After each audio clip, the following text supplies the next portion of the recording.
हाल ही में जम्मू कश्मीर के पूर्व उपराज्यपाल गिरीश चंद्र मुर्मू को भारत के 14वें नियंत्रक और महालेखा परीक्षक कैग के रूप में नियुक्त किया गया है।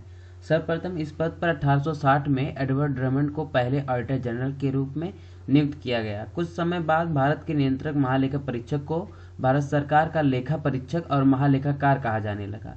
भारत सरकार अधिनियम 1919 की बात करें तो इसे वैधानिक दर्जा प्रदान किया गया और सरकारी नियंत्रण से मुक्त कर दिया गया। भारत सरकार अधिनियम 1935 के द्वारा संघीय ढांचे में प्रांतीय लेखा परीक्षकों का प्रावधान किया गया।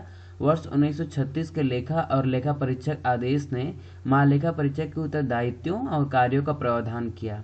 आज़ादी के बाद इस पद को संवैधानिक पद के रूप में स्थापित किया गया और आज यह हमारे संविधान के तहत एक स्वतंत्र प्राधिकरण है। बात करें कि भारत के संविधान के भाग 5 के अंतर्गत अध्याय 5 में भारत के नियंत्रक एवं महालेखा परीक्षक कैग के एक स्वतंत्र पद का प्रावधान किया गया। ये भारतीय लेखा परीक्षा और लेखा विभाग के प्रमुख होते हैं।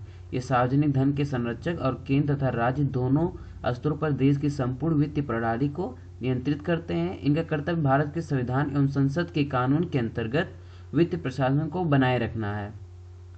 डॉक्टर अंबेडकर ने कैग को भारतीय संविधान का सबसे अहम प्राधिकारी बताया था। वहीं बात करें कैग के पावर के बारे में, अनुच्छेद 149 से 151 के तहत कैग के कर्तव्यों और शक्तियों का उल्लेख किया गया है। संविधान के अनुच्छेद 149 में बताया गया है कि कैग की कर्तव्यों और शक्तियों को संसद तय करेगा।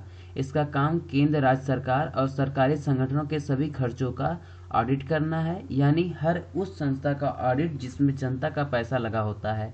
भारत के नियंत्रक एवं महालेखा परीक्षक भारत की संचित निधि, प्रत्येक राज्य की संचित निधि तथा प्रत्येक संघ शासित प्रदेश जहां विधानसभा हो से सभी व्यय संबंधी लेखाओं की लेखा परीक्षा करता है और भारत की संचित निधि और भारत के लोक लेखा सहित प्रत्येक राज्य की आकस्मिक निधि तथा लोक लेखा से सभी व्यय की लेखा परीक्षा करता है।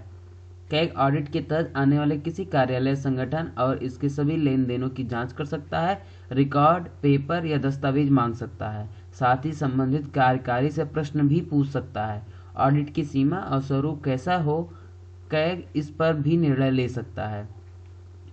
कैग ऑडिट को दो भागों में बांटा गया है, रेगुलरिटी ऑडिट और परफॉर्मेंस ऑडिट। वहीं बात करें रेगुलरिटी ऑडिट के बारे में तो ये एक फाइनेंशियल स्टेटमेंट या एनालिसिस किया जाता है और यह देखा जाता है कि उसमें सभी नियम कानून का पालन किया गया है या नहीं। इसे कंप्लायंस ऑडिट भी कहते हैं। वहीं बात करें दूसरे की तो परफॉर्मेंस ऑडिट में कैग यह पता करता है कि क्या सरकारी प्रोग्राम शुरू करने का जो मकसद था वह कम से कम खर्च में सही तरीके से हासिल हो पाया है या नहीं। कैग और लेखा समिति मीन्स PAC, जिसे पब्लिक अकाउंट कमेटी कहते हैं, संसद की लोक लेखा समिति के मार्गदर्शक, मित्र और दार्शनिक के रूप में कार्य करता है। कैग अपने अधिदेशित विनियामक और लेखा परीक्षक दायित्व के अतिरिक्त कार्यकारिणी द्वारा लोक वित्त के समुचित व्यय किए जाने की भी निगरानी करता है। तो देखते हैं कंक्लूजन क्या है। भारत में कैग की नियुक्ति कार्यपालिका द्वारा अपने पसंद के व्यक्ति के रूप में की जाती है, जबकि विश्व में ऐसा नहीं है। समीक्षकों का मानना है कि कैग की नियुक्ति मुख्य सतर्कता आयुक्त की तरह होना चाहिए। सरकारी धन और भ्रष्टाचार के कई आरोपों के न रुकने से यह कहा जा रहा है कि कैग को अपने ऑडिट तंत्र में बदलाव करना चाहिए। कई बार सरकारी संगठनों के पास किसी कार्यक्रम पर होने वाले खर्च को लेकर बेहतर विचार होता है, जिसके साथ कैग को तालमेल का प्रयास करना चाहिए। धन्यवाद।